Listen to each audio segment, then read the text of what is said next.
नमस्कार मित्रों, मैं दामोदर शर्मा। सुप्रभातम, सत श्री अकाल। आज 27 अगस्त 2020 के टॉप 10 करंट अफेयर की चर्चा करेंगे।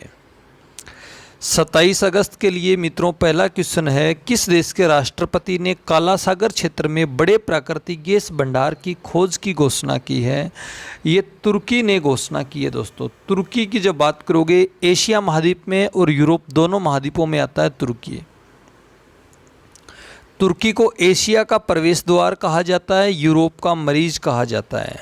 उपनाम है इसके, एशिया का प्रवेश द्वार, यूरोप का मरीज तुर्की को कहा जाता है। तुर्की के साथ पास में काला सागर पड़ता है और काला सागर में अभी वहाँ पर प्राकृतिक गैस के भंडार मिले हैं, तुर्की के क्षेत्र में आते हैं। तो तुर्की के लिए अच्छी खबर है। तुर्की की बात करोगे, अभी आमिर खान अपनी जो लाल सिंह चड्ढा मूवी है उसको बनाने के लिए तुर्की गए हुए हैं। तो वहाँ तुर्की की जो फर्स्ट लेडी है उसके साथ मुलाकात की, तो भारत की जनता ने, भारत के लोगों ने उसका विरोध जताया कि जब इजराइल के प्रधानमंत्री से आमिर खान मिलने से मना कर दिया और तुर्की के पास जाकर के मिलते हैं। तुर्की भारत का विरोधी राष्ट्र है, पाकिस्तान का सहयोगी है, तो आमिर खान भारत के लिए विरोध का कार्य कर रहे हैं। ये तीनों खान भारत का विरोध का कार्य करते हैं। मेरे को तो तीनों खान ही खराब लगते हैं। ये तीनों पाकिस्तान के इनके सपोर्टर हैं, ये केवल भारत में रह रहे हैं। तो तुर्की भारत का विपरीत राष्ट्र है, पाकिस्तान का सहयोग कर रहा है। 370 धारा पर भी पाकिस्तान का सहयोग किया था, भारत का विरोध किया था। और एक तुर्की ने एक म्यूजियम था, बड़ा म्यूजियम था, हज़ारों साल पुराना, उसको चर्च में मस्जिद में तब्दील कर दिया था। उसका भी दुनिया में विरोध किया गया था कि आपने मस्जिद में तब्दील कर दिया। वहाँ मुस्लिम बाहुल्य देश है तुर्की। तो तुर्की के जिस जगह भंडार मिले हैं तुर्की को काला सागर में, वहाँ पर 300 अरब क्यूबिक मीटर के अवशेष मिले हैं और इसका उत्पादन तुर्की करेगा। 2023 से इसका उत्पादन शुरू करेगा। अभी तक क्या कर रहा था तुर्की, सारी की सारी प्राकृतिक जो गैस थी ना वो रूस से ले रहा था तुर्की।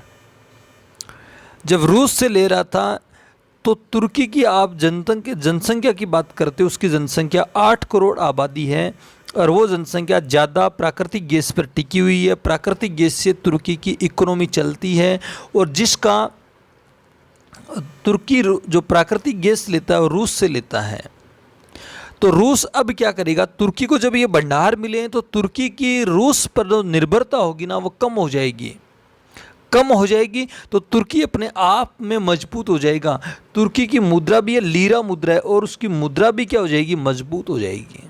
तो बड़े भंडार मिले, पूरी दुनिया में चर्चा भी है, प्राकृतिक गैस के बड़े भंडार मिले हैं, पानी के नीचे मिले हैं, प्राकृतिक गैस के भंडार मिले हैं। अगला क्वेश्चन है, किस राज्य सरकार ने जनजातीय बच्चों को उनकी मातृभाषा में पढ़ाने के लिए नमत बसई कार्यक्रम चलाया है? अभी केरल सरकार ने चलाया। जनजातीय बच्चों को, जो नई शिक्षा नीति आई है, नई शिक्षा नीति के अनुसार 5वीं क्लास तक के बच्चों को उसकी ही मातृभाषा में पढ़ाना होगा। तो उसकी ही मातृभाषा में जब पढ़ाना होगा तो केरल सरकार ने उसको, जनजाति के जो बच्चे हैं उसको मातृभाषा में पढ़ाने के लिए नमत बसई कार्यक्रम शुरू किया है। केरल की बात करोगे, केरल की राजधानी तिरुवनंतपुरम है। केरल के मुख्यमंत्री पी विजयन हैं और केरल के जो राज्यपाल हैं आरिफ मोहम्मद खान केरल के राज्यपाल हैं। इस क्वेश्चन से आप इतने सारे क्वेश्चन तैयार कर सकते हो। मित्रों, जब भी आप चर्चा करोगे, आगे और चलोगे, आपको एक बात बता दूं, आज से सुबह 9 बजे इंडियन ज्योग्राफी की लाइव क्लास रहेगी। सुबह 9 बजे, कल भी लगाई थी, 20 मिनट की क्लास लगाई थी, तो आप इसको अटेंड करना। आज से सुबह 9 बजे इंडियन ज्योग्राफी, वर्ल्ड ज्योग्राफी दोनों क्लास लगेगी, आप अटेंड करना ज़रूर इसको, और साथी दोस्तों को भी बताना। अगला क्वेश्चन है, हाल ही में किस देश के गोल्फर सोफिया पाओवा ने महिला ब्रिटिश ओपन 2020 खिताब जीता है? गोल्फर सोफिया पाओवा ने जर्मनी की है और महिला ब्रिटिश ओपन 2000 खिताब जीत लिया है। सोफिया पाओवा ने जीत लिया है। तो इस क्वेश्चन को याद रखना कि किस देश की गोल्फर सोफिया पावोवा है जिसने ब्रिटिश ओपन 2020 का खिताब अपने नाम किया है? जर्मनी की है। जर्मनी की जब आप बात करोगे तो मित्रों, जर्मनी की राजधानी आप जानते हैं बर्लिन, जर्मनी की राजधानी है बर्लिन। बर्लिन जर्मनी की राजधानी है। और जर्मनी की और चर्चा करोगे, जर्मनी की मुद्रा यूरो है।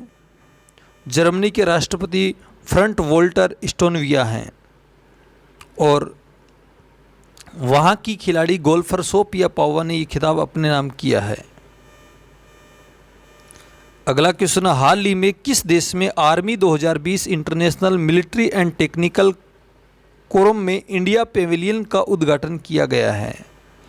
ये रूस में किया गया है दोस्तों। Army 2020 international military and technical quorum में इंडिया पेविलियन का उद्घाटन किया गया है। रूस की बात करोगे, रूस की राजधानी मॉस्को है। रूस दुनिया का ऐसा देश है, क्षेत्रफल की दृष्टि से सबसे बड़ा देश रूस रशिया ही है और रशिया के राष्ट्रपति व्लादिमीर पुतिन हैं। अभी वहाँ पर एक कार्यक्रम चल रहा है। पुतिन का जो विरोधी था उसको व्लादिमीर पुतिन ने जहर दिलवा दिया था, मराने के लिए उसको जहर का दिलवा दिया था, जो अभी कोमा में चल रहा है। तो वहाँ पर पुतिन का विरोध चल रहा है रूस में कि जो उसका विरोधी था, उसके समकक्ष था, उसको व्लादिमीर पुतिन ने जहर दिला दिया था। और उसने, रशिया ने यह भी कर दिया बाद में पुतिन ने कि उसको दूसरे देश में इलाज के लिए नहीं भेजा। वो जर्मनी जाना चाहता था इलाज के लिए, लेकिन रूस में उसका इलाज किया जा रहा है। पता नहीं बचेगा या नहीं बचेगा। वो बड़ा देश है रूस, टेक्नोलॉजी में आगे है। उसने कोविड-19 की सबसे पहले वैक्सीन भी बनाई है। तीसरा ट्रायल चल रहा था, लेकिन उसने बता दिया कि हमने ट्रायल कर लिया। खूब सारी बातें हैं रशिया की। अगला क्वेश्चन है, हाल ही में किस देश के क्रिकेटर कैमरन व्हाइट ने संन्यास की घोषणा की है? ये ऑस्ट्रेलिया के क्रिकेटर हैं कैमरन व्हाइट, जिन्होंने अभी संन्यास की घोषणा की है। तीनों फॉर्मेटों से, वनडे, टी20 और टेस्ट से की है। ऑस्ट्रेलिया की बात करोगे, ऑस्ट्रेलिया की राजधानी कैनबरा ऑस्ट्रेलिया की राजधानी है। ऑस्ट्रेलिया एक द्वीपीय, एक इस प्रकार से बसा हुआ देश है, एक महाद्वीप भी है और एक देश भी है। प्रशांत महासागर और हिंद महासागर के द्वारा ये घिरा हुआ है। छोटा सा देश है। जितने इंडिया में बेरोजगार नहीं है उतनी ऑस्ट्रेलिया की जनसंख्या है और इकोनॉमी बहुत अच्छी इंपॉर्टेंट है। ऑस्ट्रेलिया की बड़ी मतलब अच्छी इकोनॉमी का देश है ऑस्ट्रेलिया। पशु पक्षियों के मामले में सबसे ज़्यादा यहाँ पर पशु पक्षी हैं। आपने सुना होगा पिछले 3-4 महीनों में ऑस्ट्रेलिया के जंगलों में आग लग गई थी, तो वहाँ पर 50 करोड़ से ज़्यादा पशु पक्षी जल गए थे। वो पर्यावरण को एक बहुत बड़ा नुकसान हुआ था कि जंगलों में पशु पक्षी नष्ट हो गए थे, तो कई भूखे मर गए थे। कईयों के पास खाने के, बंदरों के पास खाने के पास साधन नहीं थे, तो उसके सामान ख़त्म हो गया था। ऑस्ट्रेलिया की बात बताऊं, ऑस्ट्रेलिया में दुनिया की चौथी लंबी पर्वतमाला ग्रेट डिवाइडिंग रेंज पड़ती है। ग्रेट डिवाइडिंग रेंज पर्वतमाला ऑस्ट्रेलिया में प्रशांत महासागर के तट पर ही है। ऑस्ट्रेलिया की प्रमुख नदी मरे डार्लिंग नदी है और ऑस्ट्रेलिया में प्रशांत महासागर के तट पर ग्रेट बैरियर रीफ पड़ती है, जिसको झूलता हुआ गार्डन कहा जाता है। पानी में बगीचा की संज्ञा दी जाती है। जैव विविधता के लिए वो सबसे इम्पोर्टेंट है। ग्रेट बैरियर रीफ महान प्रवाल भित्ति पाई जाती है, जो प्रवाल द्वीपों का उदाहरण है, मूंगा जीवों के द्वारा निर्मित है। वो ऑस्ट्रेलिया में पाई जाती है। 1920 किलोमीटर लंबी प्रवाल भित्ति है वो। अगला क्वेश्चन है, हाल ही में किस रेलवे स्टेशन पर बैगेज सैनिटाइजिंग और रैपिंग मशीन लॉन्च की गई है? अहमदाबाद रेलवे स्टेशन पर लॉन्च की गई है। अभी आप जाते हो, कोविड-19 चल रहा है, तो अभी जो सामान साथ ले जाते हो आप, सामान को सैनिटाइज करने के लिए जो मशीन लॉन्च की गई है, बैगेज जो सैनिटाइजिंग मशीन है, वो अहमदाबाद रेलवे स्टेशन पर लॉन्च की गई है। आप याद करोगे रेल की बात करोगे, रेल मंत्री कौन है? पीयूष गोयल भारत के रेल मंत्री हैं। और रेलवे बोर्ड के अध्यक्ष कौन है? VK Yadav, Vinod Kumar Yadav railway board के अध्यक्ष हैं। तो आप दोनों बातों को याद रखना। रेलवे बोर्ड के अध्यक्ष विनोद कुमार यादव हैं, भारत के रेल मंत्री पीयूष गोयल हैं। और स्वतंत्र भारत के पहले रेल मंत्री कौन थे, वो आप जरूर कमेंट में बताना। स्वतंत्र भारत के पहले रेल मंत्री कौन थे? अगला क्वेश्चन, हाल ही में who patent my last red नामक पुस्तक किसने लिखी है? Who patent my list red नामक पुस्तक श्री अय्यर ने लिखी है। जब भी कोई पुस्तक का नाम आता है, पुस्तक का नाम याद किया करो और पुस्तक किसने लिखी है, उसका संपादक कौन है, दोनों को आप याद रखा करो। Who patent my list red नामक पुस्तक श्री अय्यर ने लिखी है, तो इसका नाम याद रख लेना। उसको याद करने का तरीका यही है, पुस्तकों को बार बार इसका रिवीजन करते रहो, आपको याद हो जाएगी, साथ साथ में लिखते जाओ दोस्तों। और ये भी याद रखना, आज सुबह 9 बजे से इंडियन ज्योग्राफी क्लास लाइव रहेगी अपने चैनल पर। अगला क्वेश्चन की बात करते हैं।